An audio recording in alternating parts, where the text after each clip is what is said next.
Hai, Assalamualaikum warahmatullahi wabarakatuh. Kembali lagi bersama saya di pembahasan Bunpo Bahasa Jepang. Dan sekarang kita akan membahas bab 23, di mana bungkai-bungkai yang akan kita bahas itu yang pertama doshi jishoke atau takei ka wakarimasen. Kemudian doshi jishoke atau takei kadoka wakarimasen, dan yang ketiga doshi jishoke plus toki. Kemudian yang keempat keiyoshi plus toki ya. Ada ikeyoshi dan nakeyoshi. Dan yang terakhir doshi jishoke tsumori desu. Hai. Lanjut saja, mungkin saya akan bagi ke dalam tiga bahasan ya. Yang pertama yang doshi jishoketa sama ka sama kadoka, itu bahasan kita yang pertama. Kemudian yang kedua itu toki dan tsumori, nanti kita akan bahas sama-sama. Langsung kita bahas yang pertama saja, yaitu tentang doshi jishoke ta atau takei ka wakarimasen. Kemudian yang kedua juga doshi jishoke takei kadoka wakarimasen. Hai. Untuk bungkai kali ini adalah bungkai yang digunakan ketika ada orang yang mengajukan pertanyaan, kemudian kita gunakan si pertanyaan itu ke dalam jawaban yang akan kita ucapkan. Jadi si pertanyaannya itu diulang dulu kemudian kita jawab ya. Bukan berarti ini nanya terus kita jawab sendiri. Oke, simulasinya. Misalkan ada yang nanya, Gus, nanti kita jadi ke Jatos nggak? Nah, dijawab. Pertanyaannya diulang nih. Nanti jadi ke Jatos atau enggak, saya belum tahu. Nah, kejatos atau enggaknya di sana tuh itu udah bukan pertanyaan ya, tapi bagian dari pernyataan atau jawaban dari si Agus. Ya, atau misalkan nanya lagi, Bu, si Ade udah makan atau belum gitu.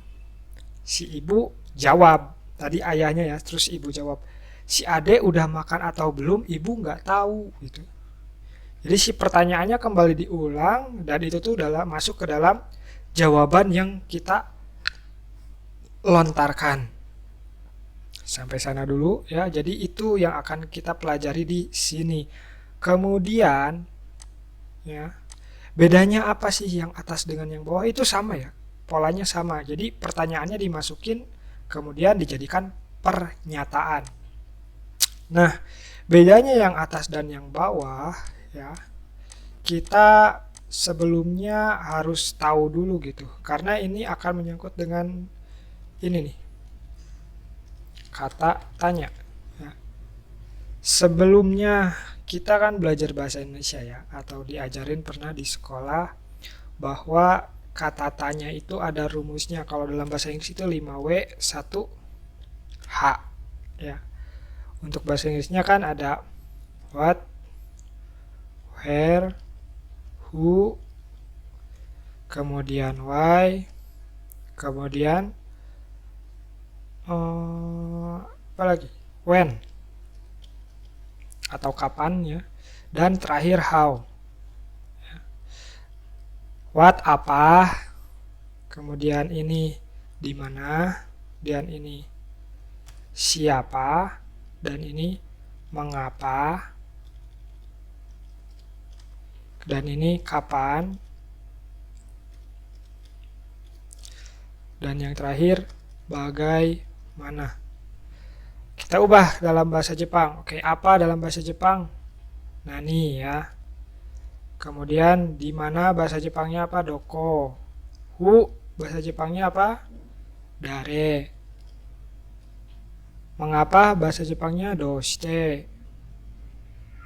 When bahasa Jepangnya itsu.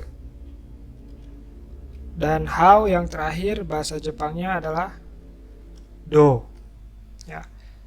Apakah ada lagi kata tanya selain ini? Ya, kata tanya yang berhubungan dengan bilangan ya. Jadi kalau bahasa how many bahasa Inggris itu. Nah, kalau bahasa Jepangnya kan ada banyak, ada ikura, ikutsu, tergantung jenis hitungannya ya. Ikura, ikutsu, dan kata bilangan sebagainya ya. Nan biki, nan bong, nan, dan itu masuk ke dalam kata tanya hitungan, dan itu termasuk kata tanya ya. Masuk kata tanya. Ikura, ikutsu, nan bong, nan hong, nan kai, nan nin ya. Nan dan nan sebagainya ya. Nah, itu masuk dalam yang kita sebut dengan kata tanya ya. Apa hubungannya kata tanya ini dengan bungke yang ada di atas itu? Nah, untuk bungke yang pertama ya, itu kenapa hanya Kak saja setelah dosinya? Itu karena bungke yang di atas mengandung kata tanya, salah satu dari ini. Kita masukin contoh kalimatnya ya. Untuk nomor 1, misalkan itsu.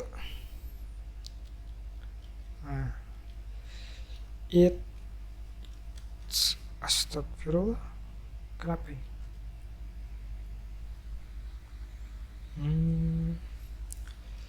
Itsu nihong e ikuka wakarimasen. Nah, perhatikan di sini ya. Kita ciriin. Hai, itsu nihong e ikuka wakarimasen. Nah, di sini itu dosiji shoke plus ka, tidak kadoka. Kenapa ikuka? Karena di sini ada itsu. Ya. Di sini ada itsu. Ini artinya kapan pergi ke Jepang? Ya, saya belum tahu. Belum tahu atau tidak tahu ya. Nah, yang jadi catatan lagi, jisusei itu biasanya untuk wakarimasen itu diartikan tidak mengerti, selalu aja tidak mengerti. Padahal arti wakarimasen itu banyak ya. Salah satunya itu tidak tahu ya, atau belum tahu. Pokoknya tidak mengerti itu tidak selalu arti dari wakarimasen ya. Jadi di sini wakarimasen ini artinya tidak tahu ya. Nah, di sini itu juga bisa diisi shirimasen atau misalkan kata perintah dan yang lainnya, itu kesininya bebas ya, asal nyambung dengan kalimatnya. Yang kata perintah contohnya bagaimana? Misalkan ya, kita buat contoh lagi. Kurasu ni isu wa ikutsu aruka? Ikutsu aruka?